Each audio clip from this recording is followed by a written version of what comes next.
بسم الله الرحمن الرحيم وهبينما أحدا أو إسنين أي سو جلسو سقال يا لباتنك بيشا ماج سنة كلا بكون لباتن يلح أو كوبعجن طبعا كبيشا شوال سنة كون أفر بقول فرتن يتضبا تاريخ ذي هجرية كسو دوادا مركله هي برامج كي قبانها قضبضة عاو برامج كأني ذي كوها إننا وحا كمدا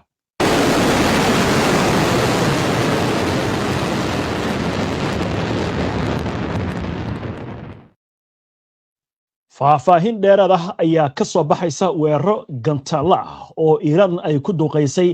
xarumaha warshadaha kiimikada Israa'iil. Laamaha ammaanka iyo kuwa caafimaadka Israa'iil oo xaqiijiyay in ka badan 30 qof dhaawacyo ay ka soo gaareen weeraradan ugu dambeeyay isla markaasna ay burbureen ilaa iyo 100 guri. Xisbullah oo weeraro toos ah isugu jira iska horimaad masaafo eber ah iyo sawaariikh iyo diyaarado drone ah ku qaaday ciidanka Israa'iil kuwaasi oo ka dhacay koonfurta Lebanon iyo deegaanada ku teedsan xadka. Militariga Israa'iil waxay qirteen qasaare dhimasho dhaawac isugu jira oo ciidankooda ka soo gaaray weerarada Xisbullah. Netanyahu oo wacd ku maray in ay xoojin doonaan weerarada ka dhanka ah Xisbullah iyo Iiraan. Waaxda amuraha dibadda Mareykanka oo ka digtay in la beegsado jaamacadaha la xiriirinayo dalka Mareykanka. Sheekada ugu dambeysay barnaamijka aan idinkugu hayaana waxay ku aadan tahay soo dhawaada marka la daawadayaal waad ku mahadsantihiin daawashada barnaamijka. Waxaynu ku bilaabaynaa waanu imaan doonaa weerarada Israa'iil lagu qaaday iyo sidoo kale weerar culus oo caawa lagu qaaday xarumaha warshadaha korontada ee wadanka Iiraan. Laakiin waxaynu ku bilaabaynaa Xisbullah oo laga yaaban yahay waqooyiga Israa'iil. barnaamijyadii ugu dambeeyay waxaan idinku soo gudbinay mas'uuliyiinta dawladaha hoose ee waqooyiga Israa'iil oo cambaarin u jeedinaya xukuumadda Netanyahu oo leh Xisbullah waxaa noo sheegteen in la burburiyay oo awoodeedii meesha laga saaray. dadkii markaan ku celinay magaalooyinka ay ka soo qaxeen dagaalkii Gaza intuu socday oo Xisbullah ay dagaalka ku jirtay inta la gaarin heshiiska xabajoojinta November 2024 in markaas Xisbullah loo dhameystiray. laakiin arrinta la yaabaya waxay tahay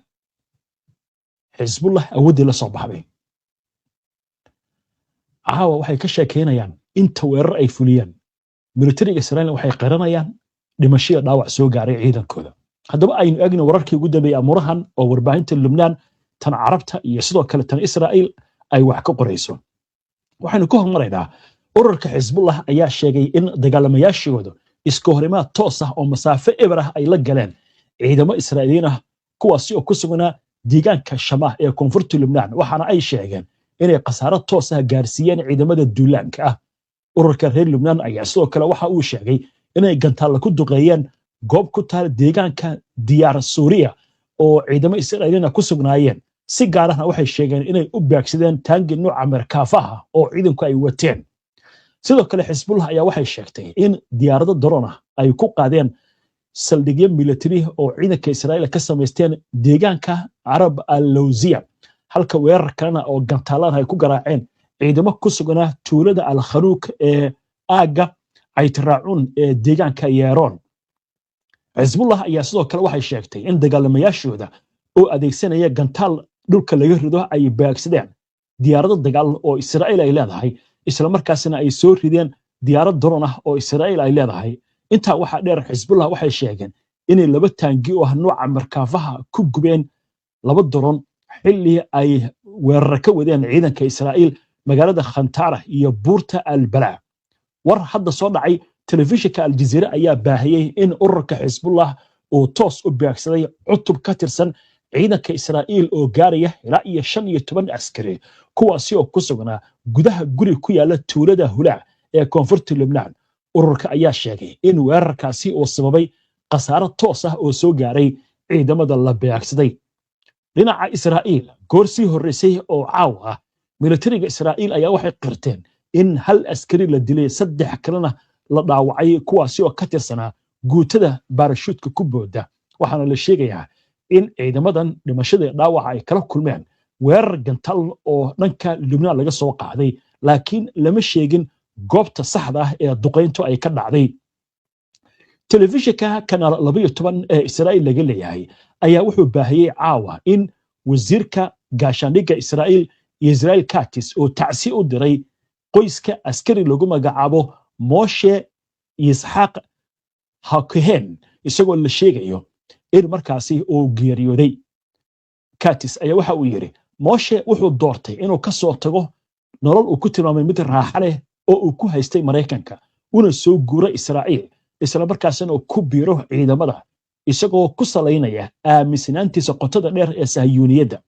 sabtidii ciidanka Israa'iil ayaa sidoo kale waxay qirteen 9 askari oo kamid ah ciidankooda oo ay ku jiraan 2 sarkaal inay ku dhaawacmeen gantalo laga soo tuuray dhanka koonfurta Lubnaan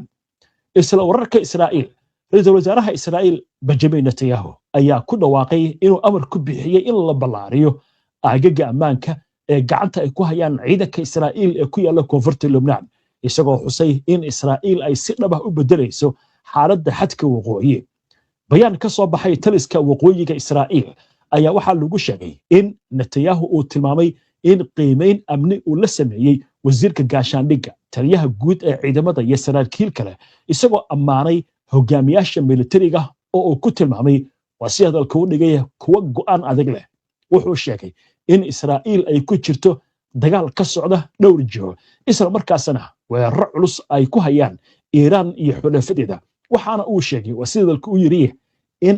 weeraradaasi ay keeneen inay daciifto Iiraan iyo sidoo kale xulafadeeda Netanyahu ayaa waxa inta uu ku daray in Iiraan Xisbullah iyo Xamaas aysan hadda lahayn awoodii hore balse ay noqdeen dhinacyo difaac ku jira wuxuuna ku faanay in Israa'iil ay hadda tahay dhinaca weerarka iminka ah isagoo tilmaamay in markii hore difaac ay ahayd way halka marka aynu dul istaagna marka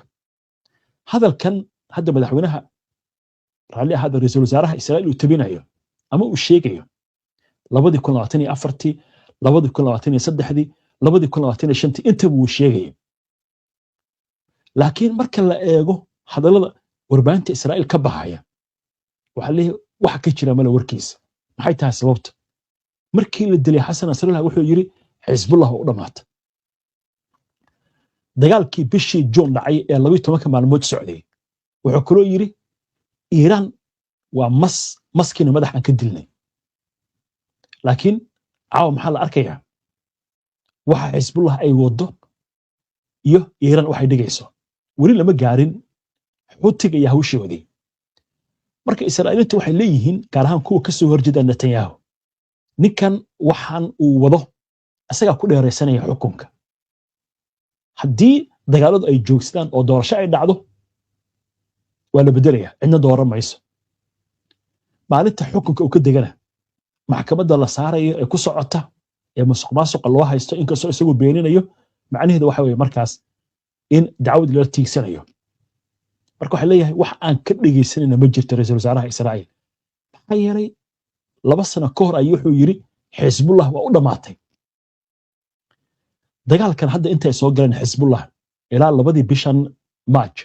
inta taangi ay gubeen ma bilan kartid maalin kasta waxay sheegaan taangi markaafaha inay gubaan ciidanka Israa'iil inkastoo maanta horumar ay sameeyaan dhanka webiga Litani laakiin haddana waxay leeyahay jug culus ayaa ku socota meeshaas marka ay ka galeen oo hore u sikadeen ma aha baa leeyahay dhanka Lubnaan laakiin maxay sameeyeen dhanka Syria ka soo galeen Xisbullah marka waxa la arrintu way ka war heshay ciidanka markuu isqaybeen Xisbullah hadda dhinacna waxay joogaan koonfurta xadka Lubnaan iyo Israa'iil waa meesha dagaalka xoog leh oo ka socdo hadda waxay isku qaabeynayaan ciidan kale dhanka webiga Litani oo ka soo gudbaya xadka Syria si ciidankaas aysan u gaarin webiga Litani waayo Israa'iil markaas waxay doonaysaa inay go'doon geliso ciidamada Xisbullah ee ku sugan koonfurta Lubnaan gaar ahaan xadka waqooyiga Israa'iil halkaas oo dagaalo culus ay ka socdaan hadda maxaynu maqlaynaa masaafo ibra dagaalku inuu marayo xaaladda marka waxa leeyahay Xisbullah waxba lagama qaban karo hadda waxay bilowdeen Israa'iiliintu inay yiraahdaan ciidamada ilaalada kacaanka Islaamiga meesha ka dagaalamaya oo horey baa loo keenay xagee bay soo mareen marka waa isweydiinayaan ilaa markii hore Iiraan waxay soo mari jirtay Ciraaq kadibna Syria oo Bashar al-Assad baa joogay Hezbollahna waxay kula hayeen saldhigyo military saasaa Lubnaan lagu gelin jiray ciidanka iyo hubka laakiin wixii ka dambeeyay markii meesha laga saaray Bashar al-Assad Iiraaniintu waa ka baxeen Suuriya marka waxa leeyahay warkan oranaya ciidamada ilaalada kacaanka islaamiga gaar ahaan kuwa Qudus ayaa ka dagaalamaya koonfurta Lubnaan waxba kama jiraan baa leeyahay Hezbollah iyada isdiyaarisay intii jugta lagu hayay oo hogaamiyaashooda la dilayay iyagu dhulka hoostiisa ku shaqaysanayeen sawaariikh iyo gantaalo iyo gantaalada garbaha laga riday iyo gantaal kaliya kadyusha gantaal waxay la soo bixeen hadda Hezbollah oo muuqaalada ugu dambeeyana soo bandhigeen taangiga isagoo socdo u tagaya gantaalkaasi diyaaradaha drone-ska kulli camera ku wada rakaban weerar kasto ay geystaan way soo duubayaan arda marka waxa leeyahay waa arrin adag dabcan dagaal culusna waa laga faliyaa waa leeyahay meeshaas inay ka dhacaan maalmaha soo socda wixii ku soo kordhay arrimahaas waynu arki doonaa waxaan u gudbaynaa wararkii ugu dambeeyay ee duqeymaha Iiraan ay ku qaaday Israa'iil gaar ahaan aagii warshadaha oo ilaa iyo hadda dabka uu ka horcayo magaalada Tehran caawa Israa'iil waxay duqeysay goobaha korontada laga dhaliyo magaalada qayb badan oo kamid ah ayaa korontada ka go'day laakiin hadda war baa ka soo kordhay arrintaasi Mareykanka waan eegi doonaa warar ku saabsan iyo qabiir ka hadlaya maxay ka macno tahay duqeynta Iiraan maanta ay ku qaaday aagga warshadaha kiimikada ee ku yaala koonfurta Israa'iil intaan u gudbin wararkaas iyo sheekadii ugu dambeysay ee barnaamijka aynu ku hakanno qadar xayeysiin soo dhawaada mar kale daawadayaal wari waxaad la socotaan barnaamijkii qobanaha oo toos idinkaga imaanaya istuudiyahayaga koowaad barnaamijyadeena waxaad kala socon kartaan bogagga bulshada ee internetka sida YouTube, Facebook, Twitter iyo Telegram warbixino qoraal ah warar faclooyin iyo macluumaadyo kale waxaad ka heli kartaan barta internetka aynu ku leenahay ee www.hbnonlinetv.com ku xirnaa HBN oo ka dhigo halkaaga wararka waxaad wararkayagii maanta waxaad kula socoteen iyo wararkii caawa idin soo gudbinay duqeyn Iiraan ay la beegsatay magaalo ay ku badan yihiin warshadaha kiimikada ee Israa'iil xaggeeda koonfureed ku yaal arrintii faahfaahin baa ka soo baxaysa sidoo kale waxaan eegaynaa warar kale oo arrimaha la xiriira gaar ahaan ciidanka ilaalada kacaanka islaamiga oo iyaguna warar kala duwan soo saaray haddaba arrimahan haddii aynu eegno wixii ugu dambeeyay ciidamada ilaalada kacaanka islaamiga ee Iiraan ayaa war ay soo saareen waxay ku sheegeen in gantaalo plastic ah ay ku beegsadeen aagga warshadaha ee Nayot Hafaf oo ku yaala magaalada Beerusacba ee koonfurta Israa'iil iyagoo intaa ku daray in weeraradan ay jawaab u ahaayeen duqeymaha Mareykanka iyo Israa'iil ay ku qaadeen xarumaha warshadaha Iiraan dhinaca kale waxaa soo baxaysa faahfaahinta khasaaraha ka dhashay weeraradii ugu dambeeyay ee Iiraan maanta ay ku qaaday Israa'iil warbaahinta Israa'iil ayaa waxay shaacisay in 31 qof ay ku dhaawacmeen weeraradaasi halka 100 guri ay ku burbureen Iiraan ayaa maanta waxay beegsatay iyadoo isticmaalaysa sawaariikh magaalada Beerusacba ee koonfurta Israa'iil gaar ahaan aagga warshadaha kiimikada iyadoo qaar ka mid ah warshadahaasi ama ugu yaran laba ka mid ah dab uu ka holcayay muddo waxaana la sheegayaa in magaaladaasi ay ku yaalaan ilaa iyo 10 warshadood oo kiimikada ah inkastoo goor dambe oo maanta laga qaaday bandowgii dadka haddana goor sii horeysay oo maanta dadka ayaa waxaa lagu wargeliyey in daaqadaha iyo albaabada ay xirtaan oo aysan ka soo bixin guryahooda cabsi laga qabay kiimikada in dhibaato ay geysato telefishinka kanaal 12 ee Israa'iil laga leeyahay ayaa sheegaya in dabdamiska Israa'iil ay sii wadaan dadaaladooda lagu xakameynayo dabaka ka kacay gudaha warshadaha kiimikada kuwaasi oo si toos ah loo beegsaday ciidamada ilaalada kacaanka islaamiga ee Iiraan ayaa bayaan ay ka sii daayeen telefishinka qaranka waxay ku sheegeen in ay weerareen xarumo warshado military oo ku yaal Beerusacba waxaana ay sheegeen in ciidamada Iiraan ay si adag uga jawaabayaan weerarada Israa'iil iyo Mareykanka ee ka dhanka ah kaabayaasha warshadaha Iiraan haddaba arrintan maxay ka macno tahay gaar ahaan weerarada lagu qaaday aagga warshadaha kiimikada ee Beerusacba qabiir arrimaha militariga iyo istiraatiijiyadda General Hassan Joni ayaa waxa uu sheegay in beegsiga Iiraan ee warshadaha kiimikada ee ku yaala koonfurta Israa'iil ay tahay jawaab toos ah oo laga bixinayo duqeynta Israa'iil ee xarumaha nuclear-ka Iiraan iyo fariin isdhaafsi ku aadan xadka qatarta ee dagaalkan iyo inuu faraha ka sii baxayo General Joni ayaa waxa intaasi uu ku daray in kororka isdhaafsiga weerarada u dhaxeeya Iiraan iyo Israa'iil uu imaanayo iyadoo ay socdaan dadaalada ka diblomaasiyadda oo lagu doonayo in dagaalka lagu joojiyo wuxuu sharaxay in Iran ay ku jirto xaalad ay kaga jawaabi karto weerarada Mareykanka iyo Israa'iil ilaa iyo hadda waxaana uu sheegay inay u muuqato inay ka jawaabayso weerar kasta oo lagu soo qaado Johnny ayaa tilmaamay in beegsiga warshada kiimikada ee ku taal beer shacba ay cadaynayso jiritaanka saxnaanta gantaalada Iran kuwaasi oo ka gudbay difaacyada Israa'iil ciidanka ilaalada kacaanka islaamiga ee Iran ayaa waxay ku hanjabeen in ay ka argudan doonaan weerar kasta oo lagu soo qaado kaabayaashooda dhinaca kale wasiirka arrimaha dibadda ee wadanka Iran Abbas Araghchi ayaa isna waxa uu sheegay in qiimo culus ay u kici doonto sida uu yiri dambiyada Israa'iil ay geysanayso war arrimahan ila xiriira gaar ahaan colaadan wargeyska The New York Times ee ka soo baxa wadanka Mareykanka ayaa waxa uu soo xigtay saraakiil Mareykan ah oo sheegaya in madaxweynaha Mareykanka Donald Trump uu ka fiirsanayo weerar ay ka mid yihiin in la qabsado jasiirad ama dhul ku dhow marinbiyoodka Hormuz dhinaca kale warbaahinta Iran ayaa waxay sheegaysaa in qaraxyo laga maqlay aaga korontada ee magaalada Tehran ee caasimadda wadanka Iran waxaana lagu soo waramayaa in dhanka galbeed gaar ahaan aaga Karaj la sheegayo in koronto la'aan ay ka dhacday laakiin war goordhaweeta soo baxay ayaa waxa uu sheegayaa in korontadii dib loo soo celiyay qaybo ka mid ah magaalada Tehran ee caasimadda ah xagga Mareykanka haddaynu mar kale dib ugu laabano waaxda amuraha dibadda ee Mareykanka ayaa waxay ka digtay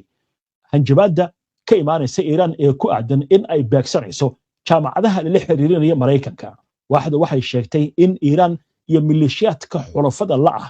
ay qorsheynayaan in ay beegsadaan jaamacadaha Mareykanka ee ku yaala Baghdad Suleymaniya iyo magaalada la yiraahdo Dahouk waxaana sidoo kale la tilmaamay in Iran iyo maleeshiyaadka ay taageerto markaasi ay u arkayaan jaamacadahan inay kaga argudanayaan jaamacada la sheegay in la beegsaday galabta ugu dambeysay waxaa la weeraray jaamacadda Isfahan ee wadankaasi Iran ku taal arrinta marka waxay maraysaa meel adag waliba waxa laga digayaa halista ay leedahay beegsiga goobaha waxbarashada waxa leeyahay xarumihii tacliinta warshadaha jaamacadihii dugsiyadii goobihii caafimaadka booliiska ayay Israa'iil beegsanaysaa waxaana lagu tilmaamay arrinta inay tahay mid lagu xididisiibayo xitaa Iiraaniyiinta inaysan dib dambe u yeelan goobo muhiim ah laakiin Iiraaniyiinta waxay leeyihiin darbiyada iyo dhismayaasha ma ahan aqoonta qalbiga nooga jirtaa bay leeyihiin haddaad burburisaan maktabadaha iyo jaamacadaha guryo kala dhisaynaa dadkii aqoonta lahana way joogaan arrinta marka halkaasi maraysaa وهاجد dhinaca kale waxaa socday wada xaajoodi ay wadeen wadamada Turkiga Sacuudiga Pakistan iyo sidoo kale Masar hadaba maxaa ka soo baxay kulankii maanta ka dhacay magaalada Islamabad aynu eegno warkaasi warbaahinta wadanka Pakistan ayaa waxay soo xigatay wasiirka arrimaha dibadda ee wadanka Pakistan Mohammed Ishaq Dar kaasi oo sheegaya in dagaalka uusan dan u ahayn cidna isagoo ku baaqay kulan Mareykanka iyo Iran ay yeeshaan oo lagu qabto magaalada Islamabad waxa intaasi uu ku daray intii lagu jiray kulanka Islamabad ka dhacay ee ay yeesheen wasiirada arrimaha dibadda ee Sacuudiga Pakistan Masar iyo sidoo kale wadanka Sacuudiga iyo Turkiga iyo Masar iyo Pakistan in looga wada hadlay sidii dagaalkan loo joojin lahaa waxaana uu sheegay in ay sharaxeen arrimo kala duwan oo la xiriira hindisiyaasha dagaalka lagu joojin karo waxaana sidoo kale uu sheegay in xitaa Shiinaha uu sheegay inuu gacan ka geysanayo sidii uu gacan uga geysan lahaa wada hadallo dhexmara Iran iyo Mareykanka waxaana la sheegayaa in wadamadan ay wadaan dadaalo dhanka diblomaasiyadda ah waaga qodobkaas halkaas aynu kaga gudubno imika waxaynu soo gaarnay sheekada ugu dambeysay ee barnaamijka aynu ku soo gabagabeyn jirnay alaab waxaynu ku soo qaadanaa sheeko ka duwan sheekooyinka barnaamijka aad ku soo daawateen muddooyinkan waxaan leeyahay waxaa dhibaatada ay ku badatay caruurta gaar ahaan isticmaalka moobilada wadamada qaarkood marka waxay soo rogayaan qawaaniin lagu xadidayo caruurta da'daas ka yar inaysan isticmaali karin moobilada casriga ah ama moobilada caqiilka ah haddaba aynu eegno war amurtan la xiriira gaar ahaan wadanka Australia oo la sheegayo inuu ku